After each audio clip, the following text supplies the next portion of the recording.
نبی کریم صلی الله علیه وسلم فرمائی لا عدو ولا طیرتا اسلام کې سپیرتوب نشتا عدو پکې نشتا چې یو مرض بل مرض ته ور اورس بل چاته ولګي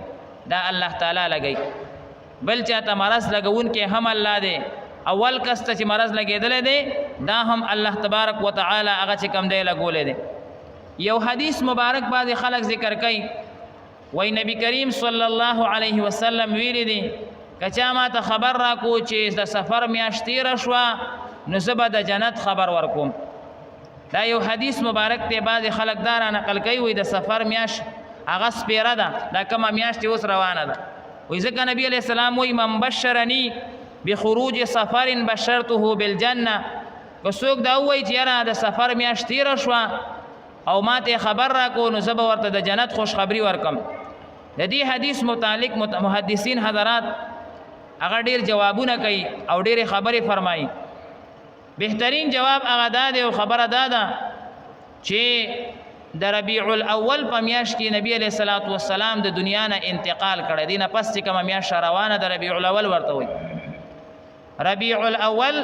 کې نبی علیہ الصلوۃ والسلام د دنیا نه انتقال کړی دی او وفات یې شوی دی نو اوس نبی علیہ السلام وی چې کچا ما ته وی چې سفر ختم شو ربیع الاول شروع شو زبر د جنت خوشخبری ورکم ځکه چې زما د الله سره ملاقات شروع کېدو والا دی د دنیا نه روانم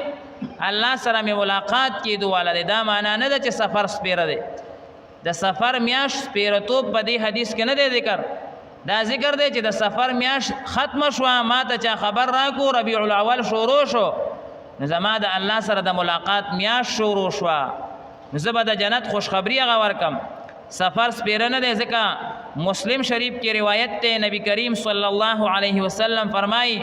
حضرت جابر رضی الله تعالی عنہ د نبی علیہ الصلوۃ والسلام نه نقل کړي چې حضور او فرمایل د سفر په میاش کې نه نحوست شته نه پکې بلا شته او نه پکې سفر ما پارشته تو کوئی سفر پکې را کوزيږي او چې کم دی ګل سفر پکې را کوزيږي او پلان کې بلا پکې را کوزيږي حضور فرمایي دا پکې نشته نه پکې سپیرتوب شته نه پکې بلاګان شته نه پکې بوت او دیوان شته نه پکې جنات شته دا ټول خبرې هغه چې کم دی نو عبث دي دا خلکو د ځان نه هغه جوړه کړي ځان نه جوړ کړي او آیت مبارکه چې ما تاسو ته وی هغه کې الله تعالی او فرمایل صفا چې څه چاته یو خیر رسومه څوک بندول نشي او چانه یو شر لري کومه نه په سکرا واستې نشي دا الله په ذات توکل پکار دی دا الله تعالی په ذات چې د انسان توکلی به په دې سيزونو باندې نظر اغه نوي دا چې د یو انسان عقیده کې خرابې وي ناغه کله ورځ ته نسبت کوي کله شپې ته نسبت کوي کله میاشتې ته نسبت کوي دا الله په ذات باندې توکل پکار دی په دې سيزونو باندې توکل په دې سيزونو باندې اعتماد سپیرتوب ویل وغیرہ دا نشته بخاری شریف کې حدیث مبارک دی نبی کریم صلی الله علیه وسلم یو پیرو فرمایل چې زنن ډیر زیات خوشاله ما صحابه کرام وی یا رسول الله صلی الله علیه وسلم تاسو ولې خوشاله وای ما ته اوس جبرئیل علیه السلام خبر راکو چې ستا په امت کې با او یا زرا کسان به حساب به کتاب جنت ته داخلي 70000 کسان به حساب به کتاب با هغه چې کم دینو جنت ته داخليږي ما تاسو کو چې یا جبرئیل دا بسوق وي وای دا هغه کسان دي چې دا الله په ذات توکل ساتي هغه چې کم دینو تعویذونو باندې پیریانو باندې جناتو باندې په دې سيزونو اعتماد نه دې سيزونو اعتماد مکوئ دا الله په ذات توکل چې څوک ساتي به حساب به کتاب به جنت ته داخليږي په تعویذونو په پیریانو په دې سيزونو سبا خو جزو کا معمولی څه تکلیف راشي موږ باندې کې را بشي تعویذ راتاو کا سپیرتوب راغله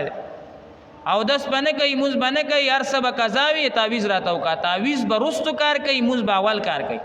اول موږ دې رستو تعویذ دې آیات ساتي تعویذ نه پل دې مستحب دې خکار دې کچاو کو خدا کچاو نه کو نو څه ګناي نشتا موږ فرض دې کوم دې اونکو بیا خو چې کم دې ګناګار موږ ډیر مرګري هغه موږ او داس نه کوي قران مجید نه وای ذکر نه کوي تلاوت نه کوي او بس تعویذ راتاو کو تعویذ راتاو یو کس رالو وی ډیر زیات پیریان دی را باندې مېره د پیریانو علاج آسان دی شیخ ادریس صاحب نیکه مبارک دا وظیفه خودلی دا او هغه ګارنټي سره وایي چې دا وظیفه کوي تاسو د کور نه مکمل پیریان ختم شي خو وظیفه به خپله کوئ په مونږ به نه کوئ وایي وظیفه به خپله کوئ هر څوک یې کولی شي چې په چا پیریاني هغه د هغه کور والا د هغه بچي ټول په کور کې یو درې څلور کسه روزانه د 70 ځله آیت الکرسي وایي مکمل پیریان به ختم شي روزانه 70 ځله آیت الکرسي هېڅ شی نه دی یعنی غونډ 10 منټه ټایم پې باندې نه لګي مونږ چې چا دا وظیفه وښایو وایي خیره تعویض راته وکړه وظیفه نه شو کولی یا دا راته ته کوه نو بیا مونږ چاته څنګه وښایو مونږ خو چاته ځکه وظیفه ښایو نه چې اوس مثال وظیفه زه تا ته وښیم او راته وایې ته نو شیخ ادریس صاحب مثال داسې وي چې ډاکټر د دوایو لیکي او ډاکټر ته وایي چې تی خوره او زه به صحیح کېږم نو څنګه به سم شي نو وظیفه به ته کې نو مونږ چې چاته ووایو یاره 70 ځله آیت الکرسي وایه د کور نه مکمل پیریان دیوان جنات هر څیز به ختم شي وایي نه تعویض راته وکړه تعویض راته وکړه بیا تعویضګرو باندې ګرځي لکونه زرګونه روپۍ ورکوي د دې اسانه وظیفه ده 70 ځله آیت الکرسي یو ملګری کور کې طالبات دي لوڼې عالمات دي هغه وی دا زموږ د کور کپړې شلیږي نوي نوي جامې هغه مونږ بکس کې کېدو هغه وشلیږي پیسې رکو شي ما ورته 70 ځله آیت الکرسي شروع کړي درې څلور لوڼې دي هغه ټولو دا وظیفه شروع کړه هرې به 70 ما ته هفته پس وي هغه مصیبت ختم شو تقریبا 3-4 کاله وشو اوس مې کله کله دا وایي نشته هغه مصیبت ختم شو دا باقاعده عمل کول پکار دی نبی علیہ الصلوۃ والسلام فرمایي چې دی هغه توکل والا خلق او یا زره کسان چې د الله په ذات باندې توکل یې پنو رو باندې سبانه توکل نه ای به حساب به کتاب هغه جنت کې داخليږي د الله په ذات باندې توکل کو میاشتو ته غلط نسبت نه کو او ورځو ته غلط نسبت هغه نه کو میاشتو کې هیڅ خرابې نشته او چې کم دین ورځو کې هیڅ خرابې نشته ټول د الله تعالی طرف نه دي د الله په ذات بر وسا او توکل د چا په ذات باندې د چا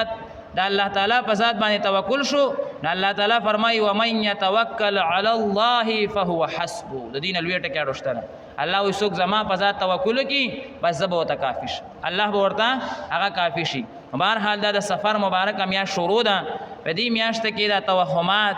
دا شکونه او دا چې یاره دا ماشوم د دې وجې نه ویرېدو چې دلته سفر را کوزېږي بلاګانې را کوزېږي مصیبتونه را کوزېږي زنانه د دې وجې نه ویرېده او کور نه وتل نه دي پکار او دا نه دي کول پکار او دا نه دي کول پکار دا ټول توهمات دي څنګه چې باقاعده عام نورې میاشتې پاکې او مبارکې دي او خوشحاله دي نیک فالۍ والا دي او رحمتونو والا دي د سفر مبارکه میاشت هم هغه د خوشحالو میاشت ده او باقاعده په دې کې هر عمل کول پکار دي ذکر کول پکار دي تلاوت کول پکار دي په دې کې توهمات او شکونه چیرې دي کې بلاګانې دي مصیبتونه دي تکلیفونه دي دا سوچ او دا عقیده حرام او ناجایز ده الله تعالی دې موږ ته عمل توفیق نصیب فرمایي الحمدلله